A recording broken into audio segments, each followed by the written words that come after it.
Hello friend, welcome back to our YouTube channel Education Hub. Today I am going to discuss about the Jainism and Buddhism. This is very important topic for you and I refer you with this topic with Tamil Nadu textbook, of class 11th and 12th.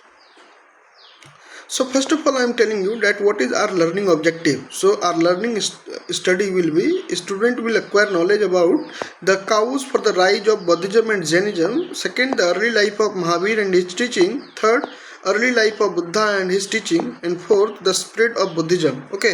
तो मैं आपको बता दूं short form में कि मैं इसमें जो चर्चाएं करने वाला हूं ये बातें हैं 6th सेंचुरी BC की। इन दिनों क्या हो रहा था आराम से समझिए।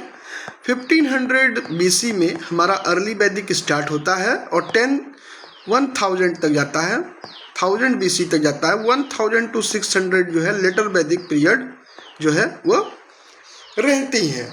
इस कालखंड के दौरान आप यहाँ पर देखेंगे क्लास तो हो रहे हैं, प्रोफेशन तो हो रहे हैं, बढ़ई का, स्वर्णकार का और तमाम लोगों का, पृष्ठली क्लास, क्षत्रिय, ये सारे लोग हैं, ठीक है। लेकिन जब यहाँ तक पहुँचते हैं तो यहाँ पर कास्ट हो जाता है, caste system. So we have caste system और 4-fold varna system in which we see the Kshatriya means Brahmin, Kshatriya, वैश्य, शूद्र। अब यहाँ पे क्या होता है कि क्लास कॉन्फ्लिक्ट होने शुरू हो जाते हैं। इसमें जो टॉप के थे, मतलब कि हायर ऑर्डर में जो कास्ट थे, ब्राह्मण, क्षत्रिय, ये लोग बहुत ही प्रिविलेज ले रहे थे, विशेष अधिकार इनको था सब कुछ करने का। लेकिन वैश्य और शूद्र पे जो था वो बहुत कुछ थोप रहे थे, बहुत सारे रूल्स और रेगुलेशन और रिस्ट्रिक्शन, बहुत सारे चीज़ थे जो कि अलाउ नहीं था इनको करना, ठीक है। जिसके वजह से जो है समाज में विरोधाभास की भावना जो है वो जागृत हो रही थी लोगों में, ठीक है। और फिर क्या हुआ कि अब जो है इन लोगों को एक अल्टरनेटिव रिलीजन की ज़रूरत होने लगी। अब देखिए हुआ क्या, मैं आपको काउज ही पहले बता देता हूँ कि ब्राह्मणिकल डोमिनेंस जो रहा वो पहला काउज रहा। इस तरह के बहुत सारे हेट्रोडॉक्स सेक्ट्स जो हैं वो इमर्ज हुए। जिस तरह से आज देख रहे हैं ना, बहुत सारे बाबा जो हैं इंडिया में आप देख सकते होंगे, लेकिन उनमें से कुछ बाबा ही फेमस होते हैं। यूँ तो बहुत नुक्स एंड कॉर्नर्स पर बाबा हैं, लेकिन उनमें से कुछ ही बाबा जो हैं फेमस होते हैं। उसी तरह उस 6वीं शताब्दी ईसा पूर्व में कौन कौन से बाबा फेमस हुए, जैसे कि बौद्धिज्म हो गया, जैनिज्म हो गया, ठीक है, और फिर आपका जो है आजीविकिज्म हो गया। और 6th सेंचुरी BC जो है अपने आप में ही एक थिंकर और फिलोसोफर का दौर रहा है इस दुनिया में, क्योंकि आप देखेंगे कि चाइना में देखेंगे तो कन्फ्यूशियस था, लाओसी था, जोरास्ट्रियम था, ठीक है। चाइना में नहीं जोरास्ट्रियम, मतलब जोरास्ट्रियम भी था। मैं आपको बता रहा हूँ कि इस सदी में दुनिया में अलग अलग पॉइंट ऑफ व्यू पर क्या चल रहे थे, ठीक है। और बेसिकली हम जब बातें करते हैं, whenever we are going to talk about the caste system, ये बहुत ही रिजिड हो गया था, जिसके वजह से कि लोगों में बहुत सारी समस्याएं देखने को मिल रही थी। तो मैं आपको यदि बताऊं कि बौद्धिज्म और जैनिज्म का राइज क्यों हुआ, सबसे पहला तो ब्राह्मणिकल डोमिनेंस, दूसरा कारण रहा कि राइट्स एंड रिचुअल, बहुत सारे राइट्स एंड रिचुअल जो है प्रिस्टली क्लास ने थोप रखा था समाज के ऊपर, ठीक है। बहुत सारे प्रिस्टली क्लास ने राइट्स एंड रिचुअल, हालांकि उपनिषद में वो सारे अल्टरनेटिव थे उस राइट्स एंड रिचुअल्स के, उस सेक्रीफाइस के, सेक्रीफिशियल सेरेमनी मतलब बलि प्रथा भी शुरू हो गई थी, ठीक है, जो कि काफ़ी खर्चीला था। उसके बाद संस्कृत जो था वो लार्ज नंबर ऑफ पीपल के पहुंच में नहीं था। ये कॉम्प्लेक्स लैंग्वेज था जो कि लोगों को समझ में नहीं आता था। क्या मंत्र पढ़ रहे हैं, क्या चैंटिंग कर रहे हैं, ये सब कुछ समझ में नहीं आ रहा था, जिसके वजह से कि विरोधाभास की भावना जागृत हुई। और तीसरा ये था कि वैश्या क्लास भी ट्रेड में जब ग्रोथ, एग्रीकल्चरल सरप्लस हुआ तो growth of trade, growth in trade भी होने लगा, मतलब ट्रेड में जो है सरप्लस होने लगे, मतलब एग्रीकल्चर सरप्लस हुए तो ग्रोथ इन ट्रेड होने लगे। अब ट्रेड करने के लिए इनको बाहर जाना पड़ता था। तो धर्मशास्त्र में क्या था कि आप बाहर से भोजन नहीं ले सकते, मतलब बाहर का भोजन यदि खा लिए तो अछूत हो गए। तो इस तरह के रूल्स और रेगुलेशन और रिस्ट्रिक्शन जब लगने लगे तो वैश्या समाज भी क्या हुए, इनको भी परेशानी होने लगी। और जाहिर सी बात है कि इनके पास जब पैसे आ गए तो जब ब्राह्मण और क्षत्रिय ही खुद प्रिविलेज एंजॉय कर रहे थे तो इनको भी, वैश्यास को भी लगा कि हम भी प्रिविलेज क्यों ना एंजॉय करें, लेकिन इनके ऊपर रिस्ट्रिक्शन वगैरह लगा दिए गए। इसीलिए ये क्या करने लगे, ये सपोर्ट करने लगे बौद्धिज्म और जैनिज्म जैसे धर्मों को। इसीलिए जो है राइज हुआ बौद्धिज्म और जैनिज्म का। और समटाइम्स देखा गया कि जो ये क्षत्रिय थे ये भी डोमिनेंट होना चाहते थे ब्राह्मणों से, ये भी खुद को डोमिनेंट दिखाना चाहते थे ब्राह्मणों से, लेकिन हो नहीं पाए, ठीक है। ये डोमिनेंट होना चाहते थे पर हो नहीं पाए। बहुत सारे समय देखा गया ये खुद को डोमिनेंट मतलब हावी होना चाहते थे, ये बड़ा बताना चाहते थे, ये सुपीरियर बनना चाहते थे ब्राह्मणों से, लेकिन ये क्षत्रिय जो कि रूलिंग क्लास था ये हो नहीं पाया। ठीक है।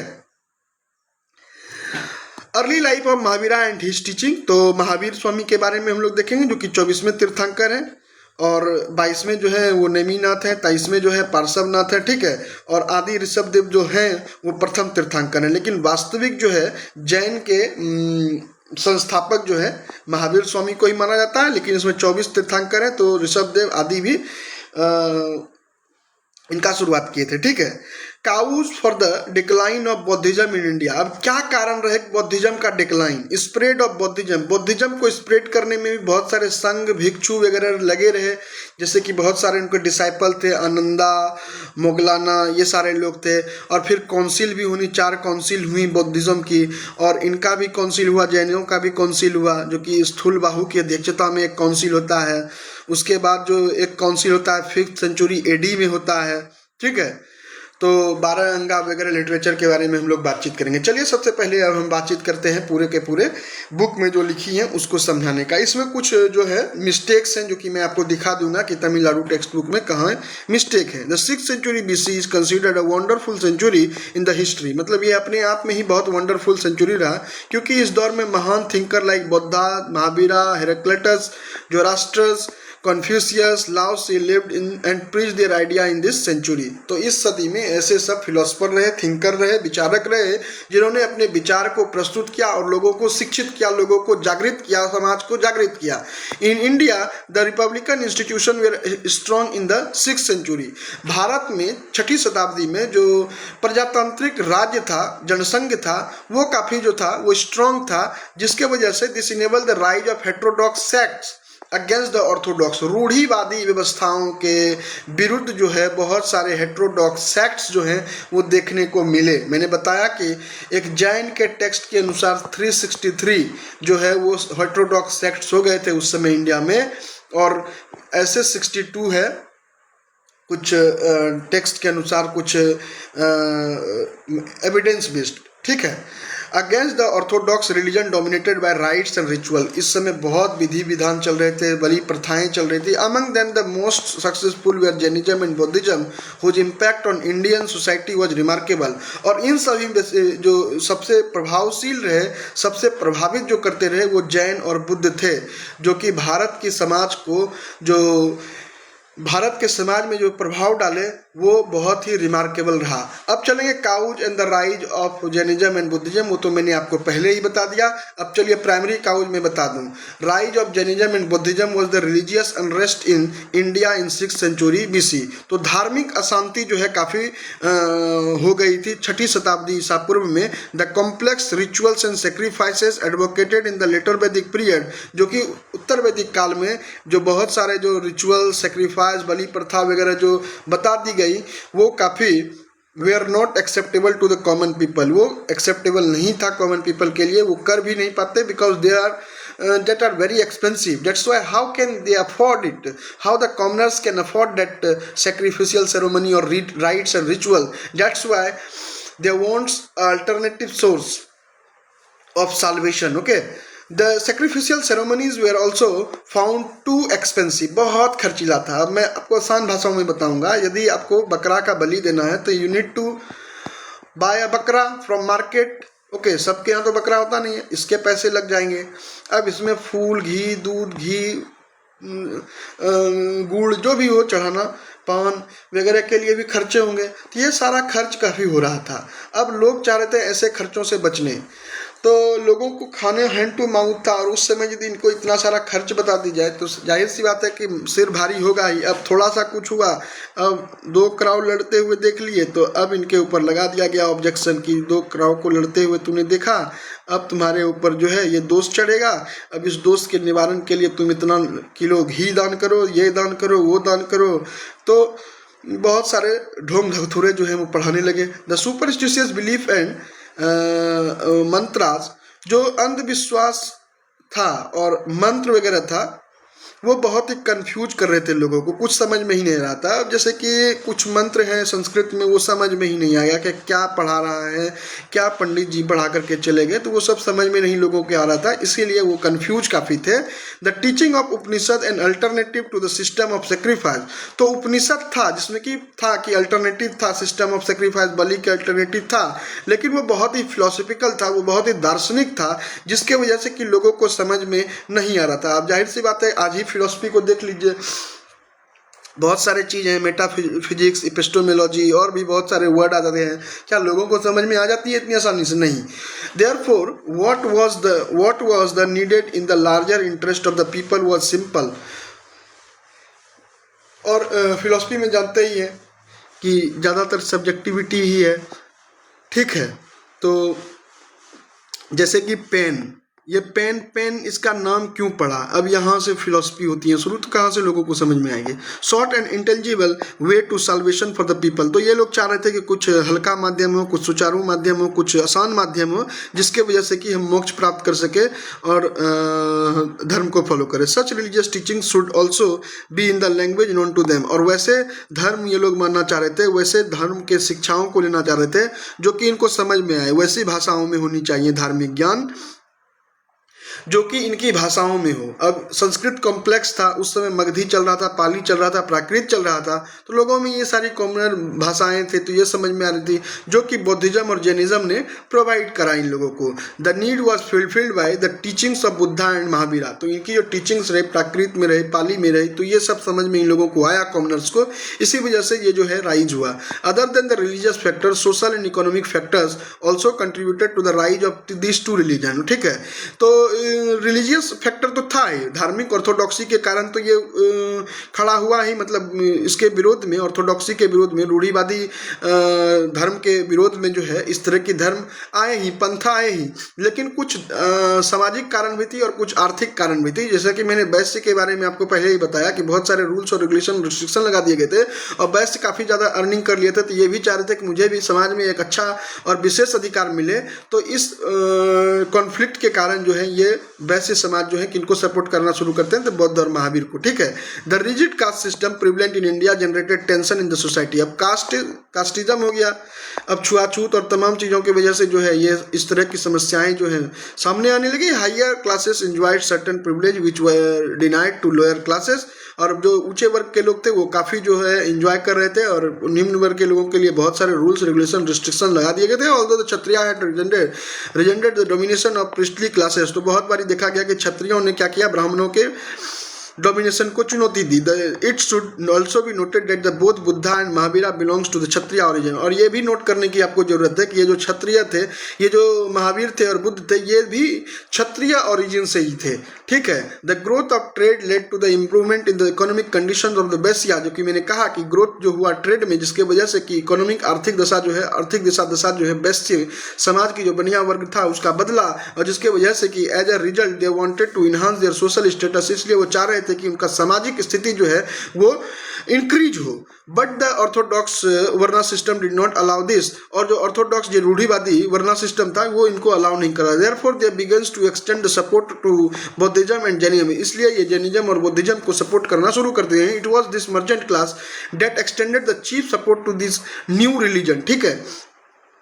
और ये सभी जो धनी वर्ग थे, और ये अपना मुख्य रूप से जो सपोर्ट करना शुरू करते हैं, तो इस धर्मों को करने लगते हैं। अब चलिए जैनिज्म के बारे में बात करेंगे। जैनिज्म के बारे में बात करने से पहले मैं आपको बता दूं, यहाँ जो डेट है इसको एक बार चेक कर लीजिएगा, एनसीईआरटी के साथ रिलेट करके आपको देख लेने हैं, क्योंकि 599 बहुत सारी जगह दिए हैं, एनसीईआरटी में भी इवन 599 भी हैं, तो आपको ये जो है ये चेक कर लेने हैं। एक बार डेट मैं आपको बता दूँ, इख्तिला कर दूं, Varthaman Mahavir was 24th Tirthankara of the Jain tradition, he was born at Kundigram, और वर्धमान महावीर का जो था पवित्र चिन्ह वो लायन था, ठीक है।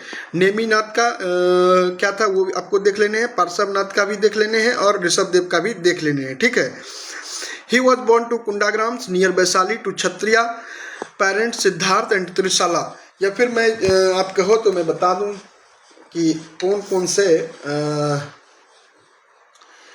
पवित्र चिन्ह थे।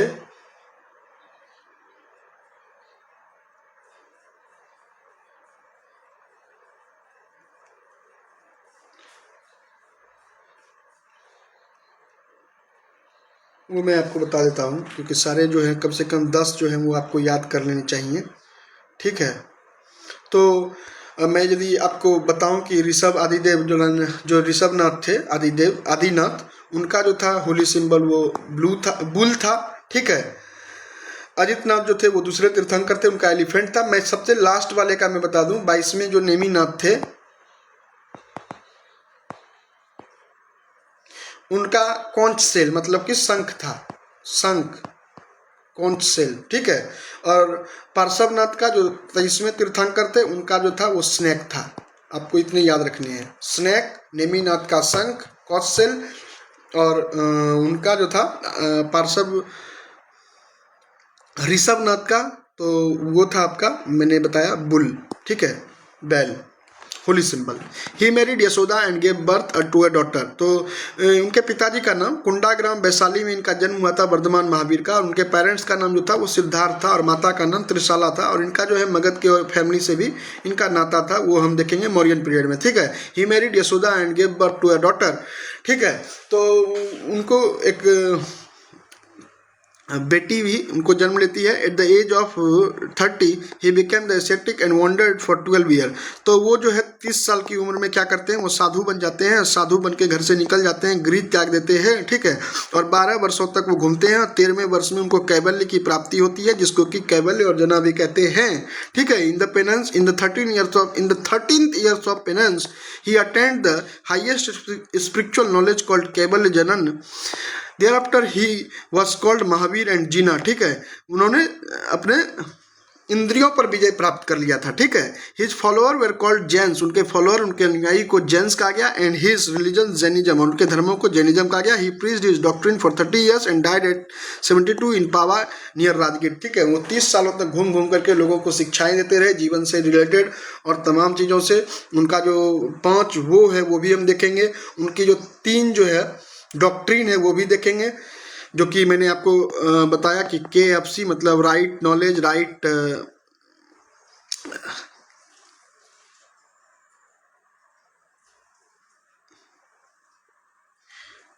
कंडक्ट, और ये मैं भूल रहा हूँ कि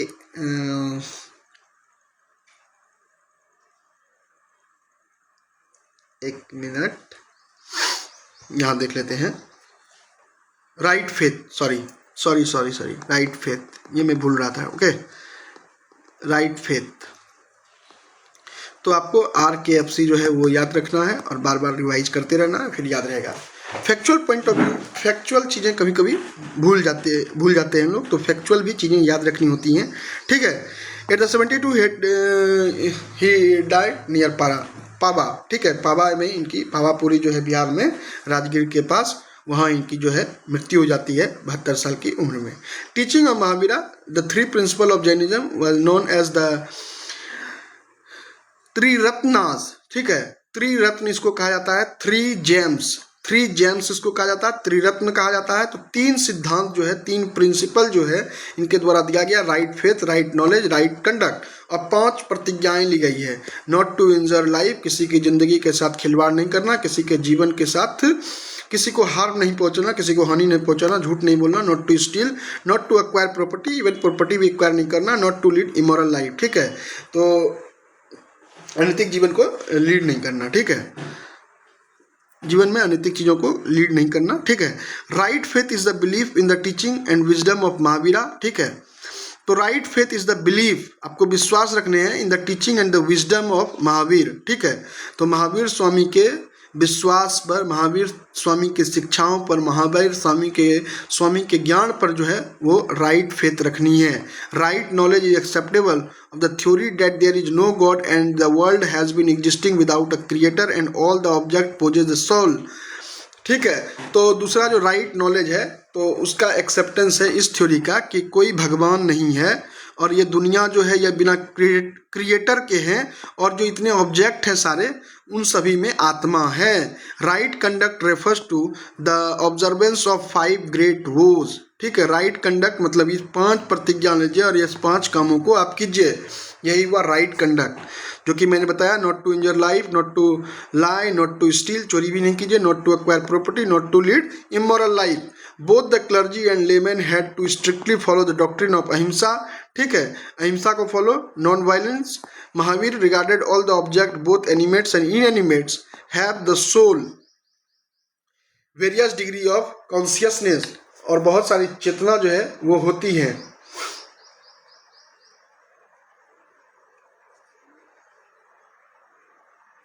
तो जो एनिमेट है, जिसमें चेतना है, जिसमें अचेतना है, उन सभी में जो है आत्मा बसती है और उनके पास बहुत सारी वेरियस डिग्री ऑफ कॉन्शियसनेस होती हैं। The possess life and feel pain when they are injured, तो उनको यदि आप छेड़ेंगे, उनको यदि आप हानि पहुंचाएंगे तो उनको दर्द होगा। Mahavira rejected the authority of the Vedas and objected to the Vedic ritual, ठीक है, तो उन्होंने वेदों की ऑथोरिटी को रिजेक्ट किया और वेद के जो रिचुअल्स थे उनका भी विरोध किया। ही advocated very Holi.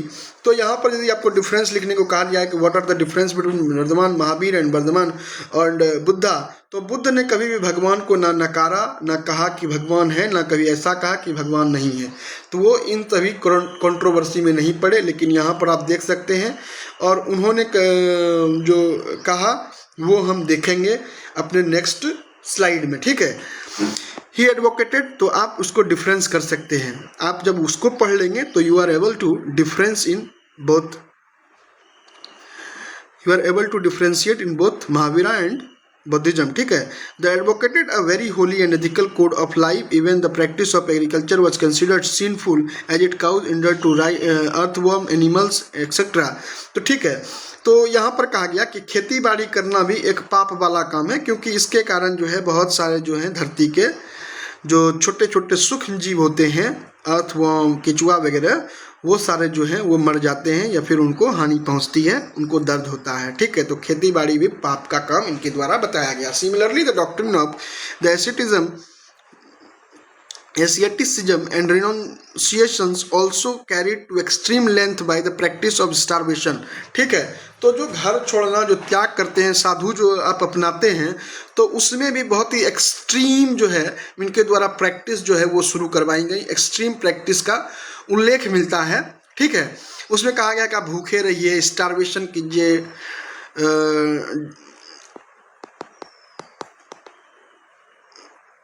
Fast till death, मतलब फास्टिंग कीजिए मरने तक।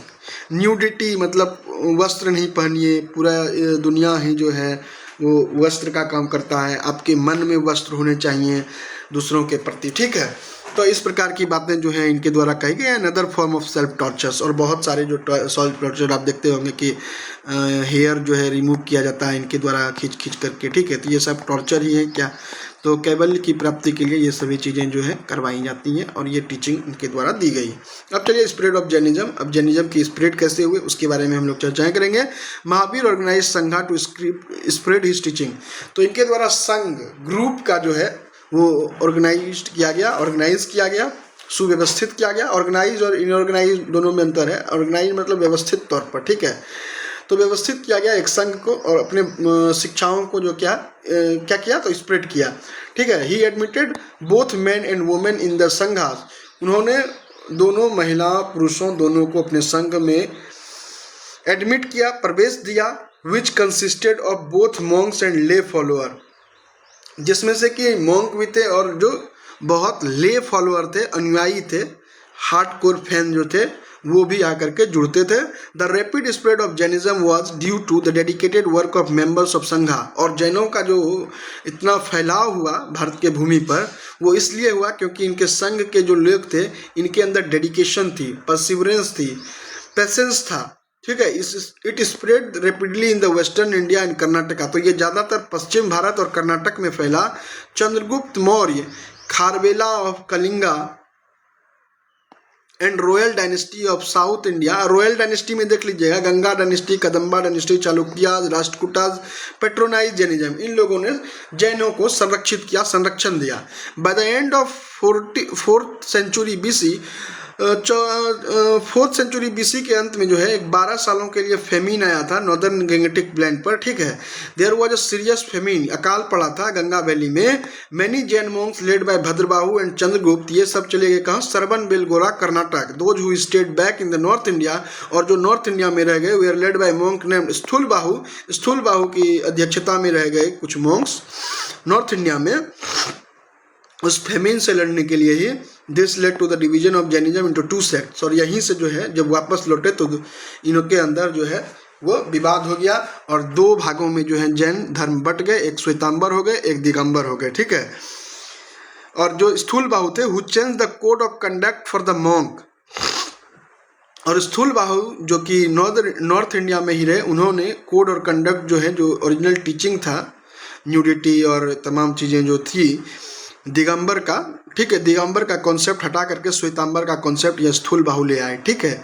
This led to the division of Jainism into 2 sects, Shvetambara white clad and Digambara, जो उजला वस्त्र पहनते थे उसको श्वेतांबर, और जो पूरे आकाश को पहनते थे मतलब कि नेकेड रहते थे उनको दिगंबर, ठीक है। The first Jain council was convened at Patliputra by Sthulbahu, the leader of Digambar, no Shvetambar, ये श्वेतांबर के लीडर थे। In the beginning of 3rd century BC, तो तीसरी शताब्दी ईसा पूर्व जो है यहाँ पर एक क्या हुआ, पाटलिपुत्र में जो है एक जैनों का काउंसिल हुआ। The second Jain council was held at Valabhi, ये गुजरात में हुआ 5th सेंचुरी एडी में, ठीक है, 5वीं ईस्वी में हुआ, 5वीं सदी में हुआ, ठीक है। और ये ईसापुर 3rd सेंचुरी बीसी में। The final compilation of Jain literature called 12 अंगा, 12 अंगा जो है, 12 अंगा का फॉर्मेशन जो है, कंपाइलेशन जो है वो यहीं पर हुआ था फिर आपके सेकेंड जैन काउंसिल में, ठीक है। तो 2 जैन काउंसिल हुआ, इसके बारे में आपको याद रखना है। एक हुआ आपका पाटलिपुत्र में और एक हुआ आपका बलाभी में गुजरात में, ठीक है। ये हुआ 5th सेंचुरी एडी और ये हुआ 3rd सेंचुरी बीसी। आपको क्या करना है, क्योंकि हम यदि यहाँ करने लगेंगे तो 1 घंटा से ज़्यादा का लेक्चर हो जाएगा, आप लोग देखेंगे नहीं। तो मैं आपको बता दूं कि 1st सेंचुरी और 2nd सेंचुरी जो 1st काउंसिल और 2nd काउंसिल के वक्त किसका राज था, किसके संरक्षण में ये सारा चीज़ हुआ, ये आपको पूरे के पूरे एक नोट्स बना के रख लेने हैं, ठीक है। बौद्धिज्म की बात करेंगे, लाइफ ऑफ गौतम बुद्धा 567, ये भी गलत है, 563 to 483 होना चाहिए, ठीक है। गौतम और Siddhartha the founders of Buddhism was born in 567 not 563 in Lumbini garden near Kapilavastu. तो इनका जन्म कपिल वस्तु नेपाल में हुआ, लुम्बिनी गार्डन में। शाक्य क्लैन से थे, उनके पिताजी का नाम शुद्धोधन था, उनकी माता का नाम जो था ऑफ द शाक्य क्लैन, ये शाक्य क्लैन के थे और ये राजा थे, ठीक है। एंड मदर का नाम माया देवी था और इनके जन्म के वक्त ही इनकी माँ की मृत्यु हो गई थी। As his mother died at child birth,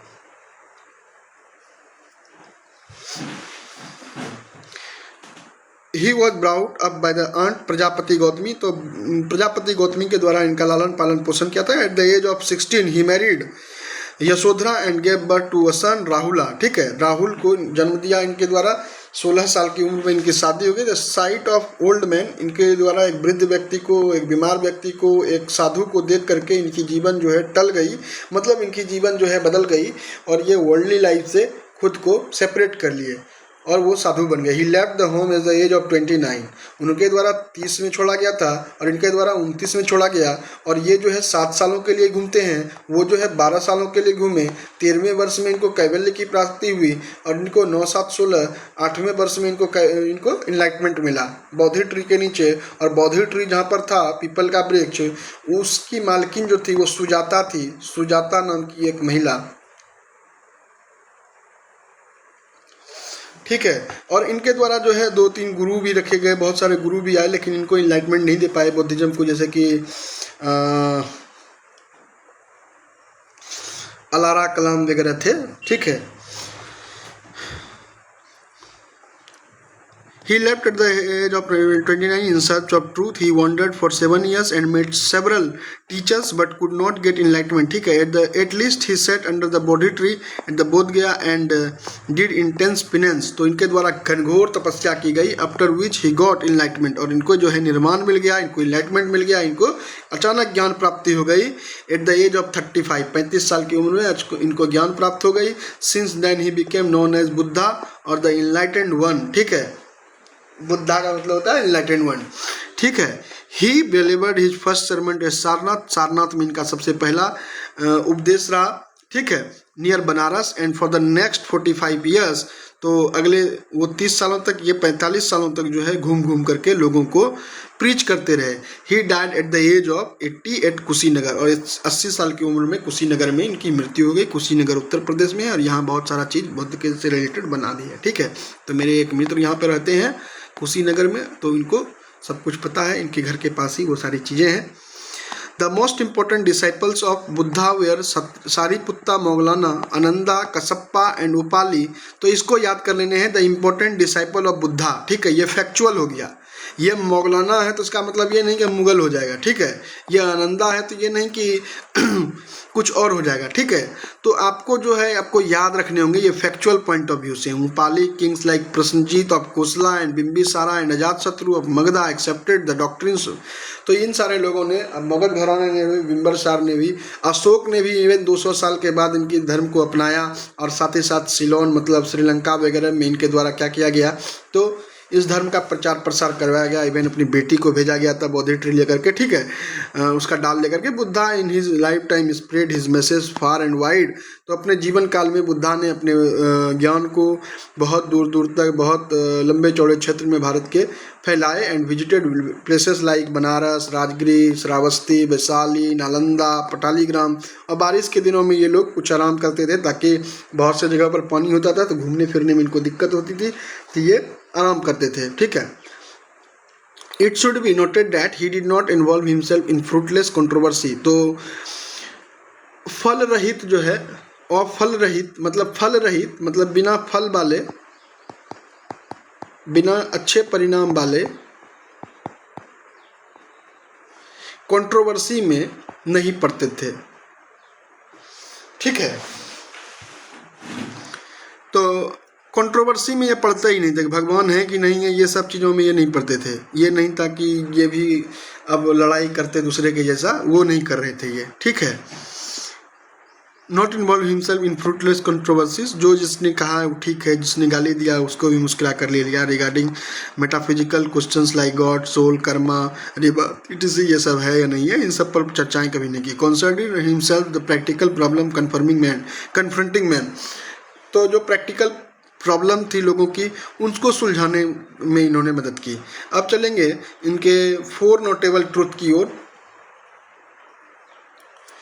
4 notable truth से पहले मैं आपको कुछ समझा दूं कि ये उनके द्वारा कहा गया, इस दुनिया में जो है सफरिंग है. ठीक है, इस दुनिया में बहुत पीड़ा है, लोगों में बहुत पीड़ा है. कीड़ा नहीं, पीड़ा है. ठीक है, बहुत पीड़ा है. और ये पीड़ा का कारण जो है इनका क्या है, इनका असीमित जो है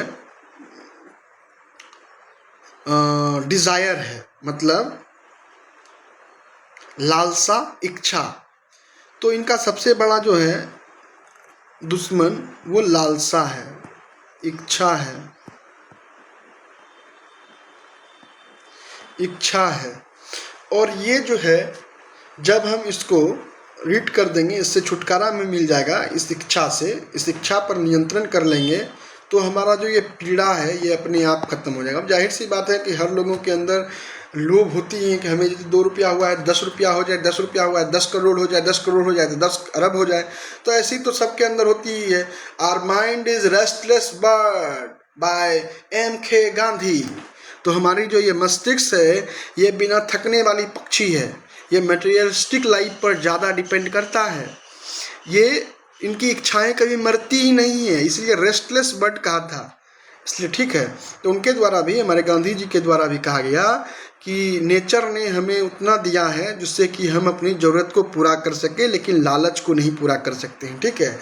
इसीलिए सफरिंग है इनके द्वारा जो कहा गया। यहाँ पर हम बुद्धा की बात कर रहे हैं तो बुद्धिज़्म की बात कर रहे हैं, तो यहाँ बुद्धिज़्म वाला बात सोचिए, ठीक है। The world is full of suffering, the cause of suffering is desire, the desire are get rid of. आप इससे जब छुटकारा पा लेते हैं, सफरिंग कैन बी रिमूव, तो ये आपकी जो पीड़ा है वो खत्म हो जाएगी। This can be done by following 8 fold path, ये अष्टांगिक मार्ग को आप पालन करके ही इसको अपनी इच्छाओं पर नियंत्रण कर सकते हैं।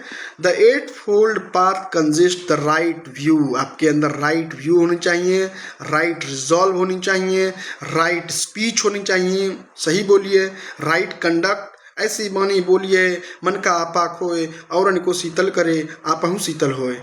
राइट लेवलीहुड, अच्छे काम धंधे में संलिप्त रहिए, ये नहीं कि अब चोरी बदमाशी कर रहे हैं तो सफरिंग तो बना ही रहेगा, पुलिस का डर तो रहेगा ही। अच्छा प्रयास कीजिए, राइट माइंडफुलनेस, ठीक है, और राइट कंसंट्रेशन, सही चीज़ों पर आप कंसंट्रेट कीजिए, ये नहीं कि आलतू फालतू की चीज़ों पर आप कंसंट्रेट कर रहे हैं और आपको कुछ भी फ्रूट नहीं मिल रहा है। तो आपको क्या याद करनी है, 4 नोटेबल ट्रूथ जो है ये भी फैक्चुअल हैं। 4 notable truth you should have to mug it, okay, and the 8 fold path जो है, अष्टांगिक मार्ग जो है,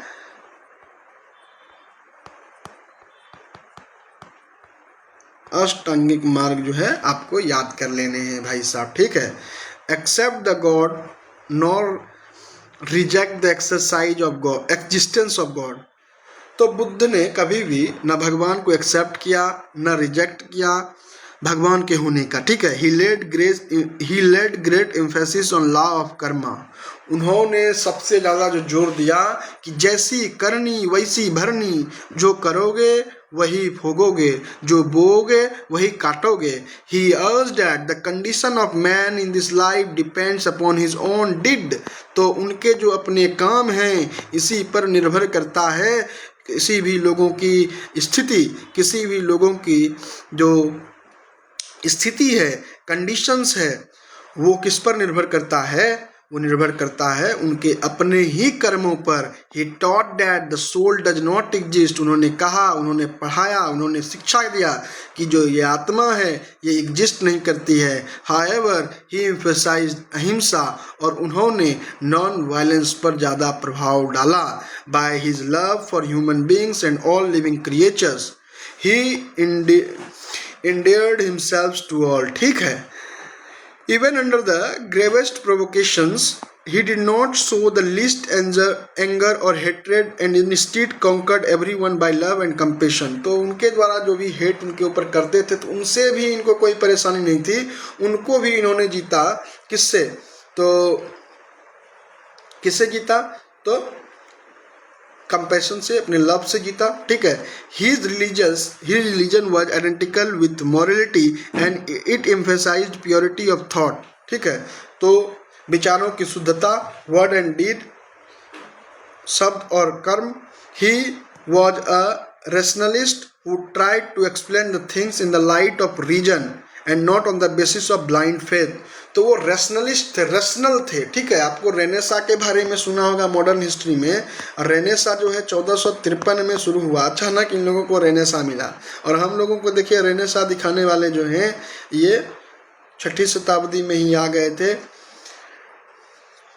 तो उनके द्वारा कहा गया कि किसी भी चीज़ पर अंधे होकर विश्वास नहीं करो, बल्कि उसके पीछे क्यों ढूंढो, क्यों, वाई, क्वेश्चंस करो। साइंटिफिक टेम्परामेंट की बात की जा रही है। दो he did not make a direct attack on caste system, लेकिन उन्होंने कास्ट सिस्टम पर भी कोई डायरेक्ट अटैक नहीं किया, क्योंकि इनको तो अपना काम करना था बेसिकली, इनको तो कोई झंझट कर खड़ा नहीं करना था, ठीक है। He was against any social distinction and threw open his order to all, तो कोई सामाजिक भेदभाव नहीं। Therefore Buddhism was more a social than religious revolution, इसीलिए बौद्धिज्म जो है वो सामाजिक ज़्यादा और धार्मिक कम क्रांति थी। मतलब सामाजिक क्रांति ज़्यादा थी, समाज सुधार ज़्यादा था और धार्मिक कम था, ठीक है। It taught the code of practical ethics and let down the principle of social equality. तो इन्होंने जो प्रिंसिपल दिया, इन्होंने जो सिद्धांत दिया वो सामाजिक एकता का दिया, ठीक है, सामाजिक समानता का दिया। स्प्रेड ऑफ बौद्धिज्म देखेंगे, बौद्धिज्म है टू काइंड्स ऑफ डिसाइपल, दो तरह के डिसाइपल हुए, मॉन्क भिक्षुज एंड ले वर्शिपर्स, ठीक है, उपासिका इसको कहा गया, एक अनुयायी थे, वर्शिपर्स थे पूजने वाले, और एक मॉन्क थे। The monks were organized into the Sangha, monk जो थे वो संघ में ऑर्गेनाइज थे for the purpose of spreading his teaching, तो बुद्ध के ज्ञान को प्रचार प्रसार करने के लिए संघ थे। The membership was open to all person male और female and without any caste restriction, बिना किसी जातिगत भेदभाव के सबके लिए ये ओपन था प्रवेश, ठीक है। There was a social code of for nuns restricting their residence and movement, ठीक है। Sariputta, Moggallana and Ananda were some of the famous monks. The Sangha was governed on the democratic lines, तो democratic lines पर govern हो रहा था, and was empowered to enforce discipline among its members, तो discipline भी, अनुशासन भी कूट कूट करके भरा जाता था। Owing to the organized effort made by Sangha, Buddhism made rapid progress in North India. तो उत्तर भारत में काफ़ी प्रोग्रेस मिला, काफ़ी ज़्यादा फैला हुआ, तेजी से फैला हुआ। Even during the Buddha's life time Magadha, Kosala, Kausambi and several republican state of North India embraced, embarrass नहीं मतलब शर्मसार नहीं बल्कि अपनाया, embraced this religion, okay. About 200 years after the death of Buddha, Buddha के 200 साल मरने के बाद, कुछ लोग तो बुद्ध के समानांतर ही अशोक को बताते हैं, खैर उन पर ध्यान नहीं देना है, ठीक है, क्योंकि कुछ लोग कहते हैं कि अशोक जो है बुद्ध से मिले थे, लेकिन 200 साल बाद। The famous Mauryan emperor Ashoka embraced Buddhism, तो अशोक ने भी, अशोक तो आपको पता ही है कि 261 वगैरह में ये कलिंग का युद्ध करते हैं, और यहाँ से ये क्या करते हैं तो बुद्ध धर्म को अपना लेते हैं। बार बार खारवेल आ रहा है, तो मतलब कलिंग के युद्ध में जो काफ़ी क्षति हुई थी, काफ़ी सारे लोग मारे गए थे, तो यहाँ से इनको द्वारा धर्म की नीति, और इनका एक भतीजा था जो कि कन्विंस करता है भाई तुम धर्म की नीति अपना लो, मतलब कि बौद्ध धर्म अपनाओ, और इस तरह के चीज़ों में कोई फ़ायदा नहीं है, और तमाम चीज़ें जो है वो पढ़ाया गया था, ठीक है। अपने 99 भाई का जो कत्ल किया था उसमें से एक भतीजा जो है वो बच गया था, उसी भतीजे ने बाद में समझाया कि चाचा जी आप ऐसा ना करें, ठीक है। I think Sumanta was his name, ठीक है। Owing to the organized effort made by the Sangha, तो ये सब तो पढ़ाई दिए। Through his missionaries effort Ashoka spread the Buddhism into West Asia and Ceylon, तो अपने मिशनरीज को भेजा गया, विशेष अंग्रेज अपने मिशनरीज को भेजते थे मिशन पे, अंग्रेज जो है मिशनरीज को भेजने लगे। आई थिंक 1813 के चार्टर एक्ट के बाद जो है वो भेजने लगे थे ना, और 1 लाख रुपया एजुकेशन पर भी दे रहे थे, ताकि अंग्रेजी एजुकेशन जो है, अंग्रेजियत जो है फैल जाए भारत में, और लोग जो है इनके काम करने के लिए क्लर्क वगैरह का काम जो है आसानी से करे, और इनके जो है वो रेवेन्यू कॉस्ट कम हो। रेवेन्यू तो पता ही है, डेली के एक्सपेंसेस को हम रेवेन्यू में कहते हैं, और कैपिटल वाला जो होता है वो कैपिटल एक्सपेंडिचर होता है, ये रेवेन्यू एक्सपेंडिचर होता है डेली खाता, ठीक है। तो उसी प्रकार से ये मिशनरी भेजने लगे, और इनका कोई मकसद नहीं था कि उनके ऊपर राज करे, ये सब इनका भले मकसद था कि राज करे, इनको धर्म में प्रॉफिट दिख रहा था, लेकिन अशोक को सिर्फ और सिर्फ सच्ची ज्ञान जो है वो बांटना था बुद्ध का, ठीक है। तो अशोक का कोई ऐसा इंटेंशन नहीं था कि हम राज करें जा करके, ठीक है, लोग प्रभावित हो, लोग धर्म अपनाए, मैत्री संबंध रखे, यही था। The local religious sect was transform into a world religion, ठीक है। और जो ये लोकल रिलीजियस सेक्ट्स था, जो पंथ था, ये पूरी दुनिया में ट्रांसफॉर्म हुआ एक धर्म के रूप में। चलिए बौद्धिस्ट काउंसिल के बारे में देखते हैं। बौद्धिस्ट का 4 काउंसिल लगा, पहला राजगृह में लगा under the chairmanship of Mahakashyapa, और महाकश्यपा के बारे में मैं बता दूं वही हैं जो कि पहले बुद्ध का बड़े ही कटाक्ष करते थे, बाद में जो है ये अनुयायी बने। एक सांप वगैरह वाला इंसिडेंस है, आप देखिएगा, थॉट स्टोरी में पढ़ लीजिएगा। Immediately after the death of Buddha it purposes was to maintain the purity of teaching of the Buddha the second Buddhist council, और इसका मकसद ये था कि जो शुद्धता है बुद्ध के ज्ञान में, वही लोगों को शुद्ध ज्ञान पहुँचे, बुद्ध का शुद्ध ज्ञान लोगों तक पहुँचे, यही इसका मकसद था इस फर्स्ट काउंसिल का, जो कि राजगृह में हुआ था, ठीक है। Council was convened at Vaishali around 380 BC 83 BC, और दूसरा जो है वैशाली में हुआ 383 BC में, एक अशोक ने भी करवाया था। The third Buddhist council was held at Pataliputra under the patronage Ashoka के संरक्षण में है। मोगलीपुत्तिसा प्रिसाइडेड ओवर, तो प्रिसाइडिंग ऑफिसर कौन थे? मोगलीपुत्तिसा थे। The final version of Tripitakas was completed in the council, तो सेकेंड जैन के काउंसिल में क्या हुआ? 12 अंगा, और थर्ड काउंसिल बुद्ध के क्या हुआ? तो आपका त्रिपिटक का कंपाइलेशन कंप्लीट हुआ। ठीक है। The fourth Buddhist council was convened in Kashmir by Kanishka under the chairmanship of Vasumitra. Vasumitra के चेयरमैनशिप में जो है वो फोर्थ काउंसिल जो है यहीं पे हीनयान बौद्धिज्म का जो है, महायान बौद्धिज्म का जो है वो शुरुआत होता है। अश्वघोषा participated in the council. The new school of Buddhism called Mahayana Buddhism came into existence during this council. ठीक है।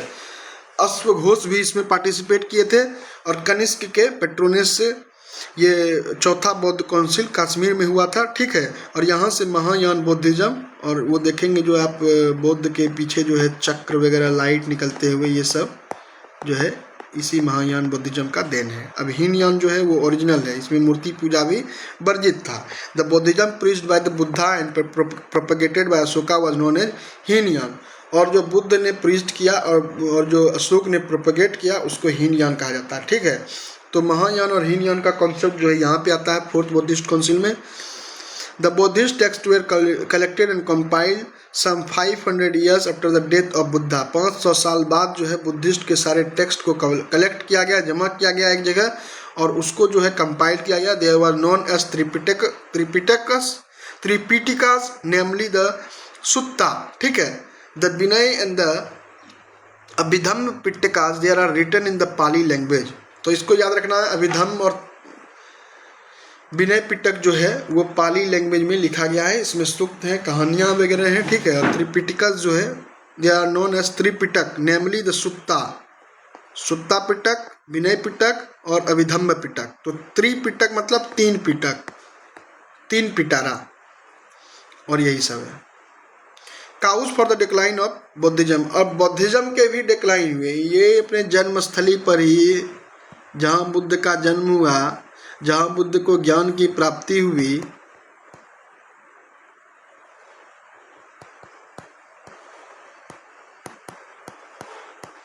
वहीं जो है ये डिक्लाइन क्यों हुआ, इसका कारण हम समझेंगे। क्योंकि इसमें भी बहुत सारे जो मॉन्क थे वो बहुत ही लस्ट्रस लाइफ जीने लगे थे, लस्टी हो गए थे, बहुत ही लालची हो गए थे। ठीक है।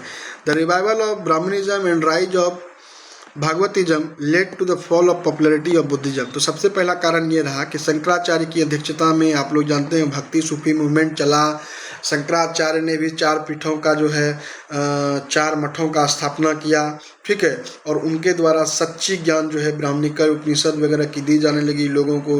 लोगों के अंदर हिंदुइज्म के प्रति, सनातन के प्रति जो है रिवाइव किया, पुनर्जागृत किया, जिसके वजह से कि बुद्ध का पॉपुलैरिटी जो है वो ख़त्म हो गया। The use of Pali the language of the masses as the language of Buddhism was given up from 1st century AD। और प्रथम 1st century AD से पहली सदी से जो है क्या हुआ कि पाली लैंग्वेज का वैल्यूशन जो था, पाली लैंग्वेज का जो महत्वपूर्णता था वो कमना शुरू हो गया, वैल्यू जो है वो कमना शुरू हो गया।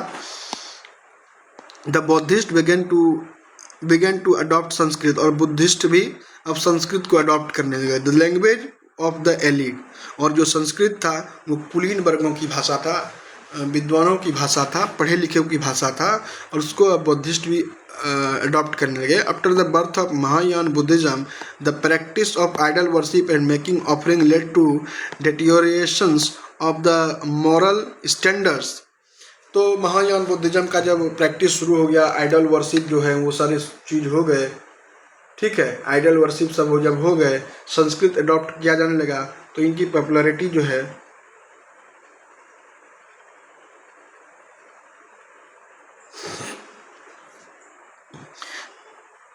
और इसके वजह से जो है जो इनका नैतिक स्टैंडर्ड था, नैतिक मूल्य जो था वो घटना शुरू हो गया, वो बिगड़ना शुरू हो गया। ठीक है। More over the attacks of हुन इन 5th and 6th century and the Turkish invader in 12th century destroy the monastery, all these factors contributed to the decline of Buddhism in India। ठीक है। और वो भी रहा, मैं लालच वाला जो बात बता रहा था वो NCERT वगैरह में दिया गया है साफ तौर पर कि जो ये थे, इनको जब राजघराने से जब दान दक्षिणा मिलने लगे तो बौद्ध मॉन्क भी, बौद्ध भिक्षुक भी बड़े ही लजीज जीवन जीने लगे, जिसके वजह से कि भी बुद्ध का खात्मा हुआ। और साथ ही साथ हुण वगैरह ने अटैक करा, ये टर्किश ने इन्वेडर ने अटैक करा, जिसकी वजह से कि बहुत सारे मोनेस्ट्री, आपको तो नालंदा विश्वविद्यालय के बारे में पता ही होगा, और भी बहुत सारे जो ज्ञान के केंद्र थे, और भी बहुत सारे मोनेस्ट्री थे, बौद्धि ट्री थे, ये सब जो है काटने लगे। तो बौद्धि ट्री तो ये बंगाल वाले ने काटा था, ठीक है, शशांक नाम था उसका। कुछ लोग शुंग के बारे में बताते हैं, लेकिन ऐसा कुछ नहीं था, लेकिन वो सारी चीज़ें रही जो है यहाँ पे मैं वही पढ़ा देता हूँ। Turkish invader in 12th century destroy the monastery, all of this factor contributed to the decline of Buddhism, ठीक है। Contribution of Buddhism to Indian culture, अब क्या क्या कंट्रीब्यूशन रहा इंडियन कल्चर में वो भी मैं बता देता हूँ। Buddhism had made a remarkable contribution to the development of Indian culture, तो इनका भी एक रिमार्केबल कंट्रीब्यूशन रहा, योगदान रहा भारत की संस्कृति के प्रकृति में। The concept of ahimsa was its chief contribution. Later it became the one of the cherished value of our nation. ठीक है, तो नॉन वायलेंस जो है इनका सबसे बड़ा मुख्य योगदान रहा कि भाई नॉन वायलेंस रहो, अहिंसा में विश्वास रखो, लड़ाई झगड़े मत करो। तो ये जो है भारतीय संस्कृति में एक बहुत बड़ा वैल्यू वाला डेवलपमेंट हुआ। It contribution to the art and architectures of India was notable. The stupas in Sanchi, Bharuch and Gaya were wonderful pieces of architecture, तो इनके जो स्तूप हैं तो ये सारे चीज़ जो है काफ़ी वंडरफुल जो है पीस ऑफ आर्किटेक्चर्स है। Buddhism take the credit for the chaityas and बिहाराज in different parts of India, और बिहारा बौद्धि बिहारा के नाम से ही बिहार का नाम पड़ा, ठीक है। बिहारा और चैत्याज पूजा स्थल और रहने के स्थल थे। It promoted the education through the residential university like Takshashila, Nalanda and Vikramshila, ठीक है। नालंदा विश्वविद्यालय को जानते ही हैं किस तरह से आग लगा दिया गया था, इस वजह से भी बुद्धिस्ट की पॉपुलैरिटी घटी, बुद्धिज्म खत्म हुआ, मतलब कम हुआ। The language of Pali and other local language developed through the teaching of Buddhism. It had also promoted the spread of Indian cultures other the part of Asia. तो diplomatic point of view से बुद्ध का कितना contribution है, आज भी हम उसका लुत्फ उठाते हैं डिप्लोमेटिक नज़रिए से, चाहे वेस्ट एशिया हो, एशिया के किसी देश हो, चाइना से भी हम लोग, तिब्बत से, मतलब बहुत सारे दलाई लामा को हम लोग रखे हैं अपने देश में, ठीक है। तो बुद्ध के वजह से हमारा डिप्लोमेसी जो है चांद लगाता है डिप्लोमेसी आज भी। After the learning this lesson student will gain, और student will able to explain, क्या क्या आप एक्सप्लेन करने योग्य हुए। The religious and other causes for the rise of Buddhism and Jainism, तो काउज आपको पता चल गया। अर्ली लाइफ ऑफ महावीर, जो कि आपको पता ही है, त्रिरत्न दिए थे। RKFC मतलब राइट फेथ, राइट नॉलेज और राइट कंडक्ट, ठीक है। The patrons of Buddhism and formation of Sangha as well as the spread of Buddhism, cause for the decline of Buddhism, ये भी देख ली। चलिए अब हम लोग ऑब्जेक्टिव क्वेश्चंस को भी क्या करेंगे, ऑब्जेक्टिव क्वेश्चन को हम लोग क्या करेंगे देख लेंगे, ठीक है। Vardhamana Mahavira was born at Kundagram, ठीक है। The Tripitakas written in the language of, किसमें त्रिपिटक है, तो पाली में है। The first Jain council was convened at, तो ये पाटलिपुत्र में स्थूलबाहु के द्वारा। The final compilation of Jain literature was called Barahanga, ठीक है। The Buddhism preached by Ashoka was known as Hinayana Buddhism, ठीक है। फर्स्ट बुद्धिस्ट काउंसिल देखेंगे कहाँ पे हुआ था, राजगृह में हुआ था। सेकंड बुद्धिस्ट काउंसिल कहाँ पर हुआ था, तो आपका वैशाली में हुआ था। थर्ड बुद्धिस्ट काउंसिल कहाँ हुआ था, पाटलिपुत्र में हुआ था। फोर्थ बुद्धिस्ट काउंसिल जो है कहाँ हुआ था, कश्मीर में हुआ था। The four notable truth were the teaching of Mahavira, ये कब से हो गया भाई, ये फॉल्स होगा ना, इसमें एक ही स्टेटमेंट करेक्ट है। The adoption of Pali language led to the decline of Buddhism, ये क्या बता रहा है, पाली लैंग्वेज की वजह से तो Buddhism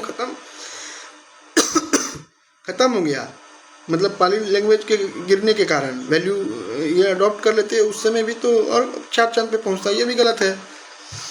idol worship was followed by the follower of Mahayana Buddhism, तो ये सही है। Buddha involve himself into the controversial philosophical argument, अरे ये नहीं भाई। चलिए अब ट्रू फॉल्स देखते हैं। Buddha neither accepted nor rejected the existence of true. Mahavira asked his follower to strictly observe 4 great vows. Mahavira asked his follower to strictly, अरे 5 वो था ना।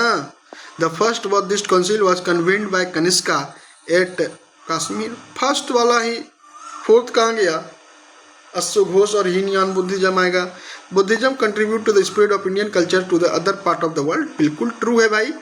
Right a short note of Triratna के बारे में, जो जैन कथा लिटरेचर। स्प्लिट ऑफ जैनिज्म के बारे में आपको बताना है, स्थूल बाहु और भद्र बाहु। त्रिपिटक के बारे में जानते हैं, सुत्ता, विनय पिटक, अभिधम्म पिटक। थर्ड बौद्धिस्ट काउंसिल के बारे में आपको बताना है, अशोक ने करवाया था, ठीक है।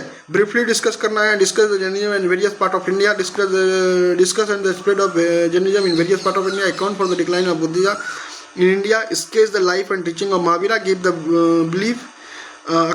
Brief accounts of the life and, ये सब ठीक है। ये सारी चीज़ें जो है आपको करना है। ये हमने चैप्टर 4 जो है वो हमने कंप्लीट कर रखा। आपको यदि चैप्टर 4 समझ में आए, यदि अच्छा लगे तो आप लोग ज़रूर जो है इस चैनल को सब्सक्राइब कर लें और बेल आइकन को प्रेस कर लें, ताकि हम अगला चैप्टर जब अपलोड करें तो आपको सबसे पहले पता चले, ठीक है।